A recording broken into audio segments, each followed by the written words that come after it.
så skal jeg simpelthen have lavet en opgradering af det switchpanel, jeg normalvis har kørt med, til ligesom at styre det ekstra monterede fjernlys, noget blitz. Det har også været USB-C-charging i bagagerummet og alt muligt andet. Det her, det bliver en meget simpel installation. Jeg tror også kun, jeg gennemgår den ene, men jeg har altså både 4 gange og 8 gange her, jeg skal finde plads til inde i kabinen et sted. Vi har altså de samme begrænsninger som alle af de andre billige, ingen signalkabler. Vi kan ikke gå op i amps på en eller anden kanal, vi kan kun gå ned.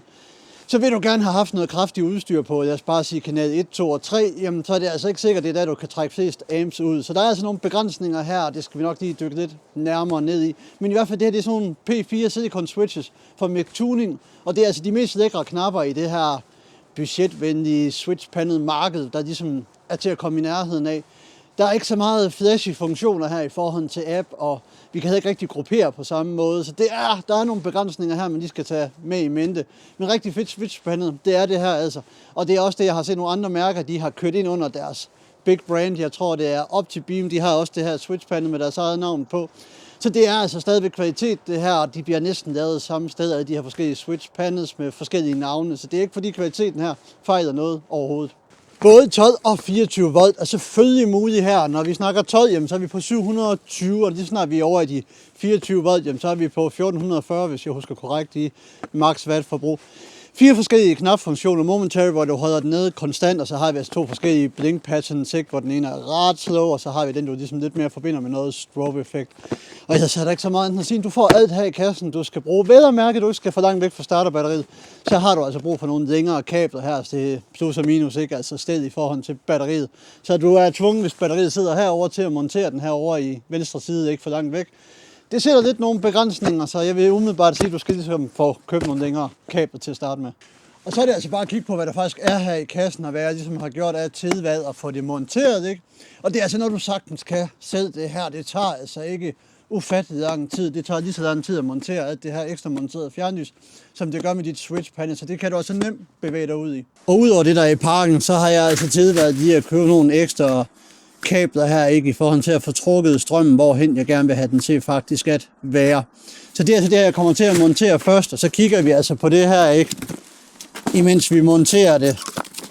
Vi har selve vores switchpanel, og der har jeg også snydt lidt i forhold til at montere de stickers, jeg nu skal bruge på hver af de her switchpanels, ikke? Og så har vi altså alt det kabel og monteringsbeslag og så videre, vi skal bruge. Så det bliver altså dejligt nemt det her. Og for ikke lige at spille din tid alt for meget, jamen du har altså selve hjertet her, det er altså den, hvad kablerne skal sidde i. Vi har et ACC-kabel, det er altså det, der skal have tændingsstrøm, der gør, at du så tænder først fra den her switch, når du altså har tændingen på. Og ellers er der ikke så meget i det. Du får et plus og et minuskabel, det tror jeg faktisk godt lige, jeg kan vise dig her. De er altså ikke specielt lange ved, så det vil sige, skal du have det langt væk fra starterbatteriet, jamen så er du nødt til at købe dit eget. Men ellers så har du altså den lækre switch her, og det kunne vi altså igen godt have gået lidt mere i dybden i. Men det tager vi altså senere, og ellers så er det altså bare, at vi skal have den her monteret nu her, og så plus og minuskabel til, og så kan vi lege med lyset lidt senere, og så er vi altså faktisk i mål.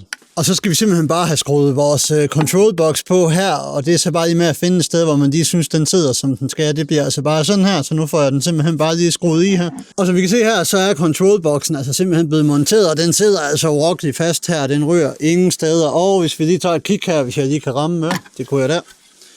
Jamen, så har vi altså simpelthen det, vi kan montere vores lys til, og hvad vi nu ellers gerne vil have tændt i forhold til det her switch panel. Vi har vores fuses her, og så er det altså bare at montere plus og sted herinde fra hver lampe. Du kan altså også godt bare nøjes med plus, det sker der ikke noget ved. Så er der altså bare plus her og sted til et eller andet sted på karosseriet. Så er det egentlig bare det, du skal have gjort. Og så er jeg altså sprunget 5 dage frem i tiden her. Jeg har fået monteret min control box herovre, altså fuseboxen. Og så skal jeg altså bare have trukket nu her kablerne ned til selve det fjernlys, jeg har monteret. Det kunne altså også være dine rock lights, dit DRL, dit egentlig hvad som helst elektronisk, ikke?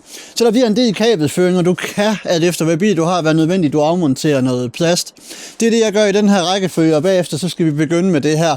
Vi skal have sat til fuseboxen, hvor du får noget ACC-signal, altså tænding, så den tænder sammen med bilen, lige snart du sætter tænding på.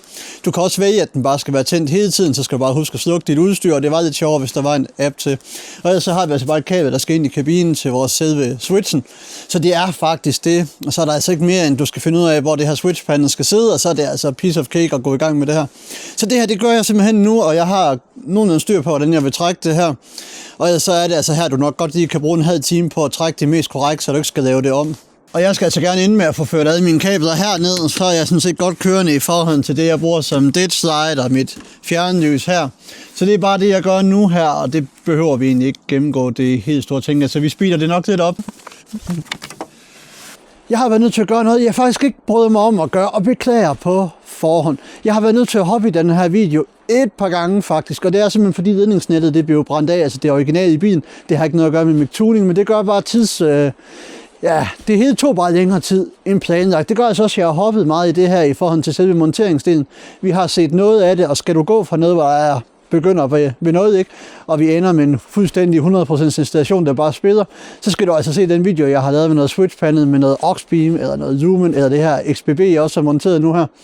Så er det altså lidt mere dybdegående, og det igen, jeg har noget, jeg skal nå her, og så bliver det bare sådan her, men i hvert fald, vi kan se, at det virker, der er gang i den, og nu går vi altså bare ind i bilen, så I ser på, hvor godt det her switchpanel faktisk fungerer.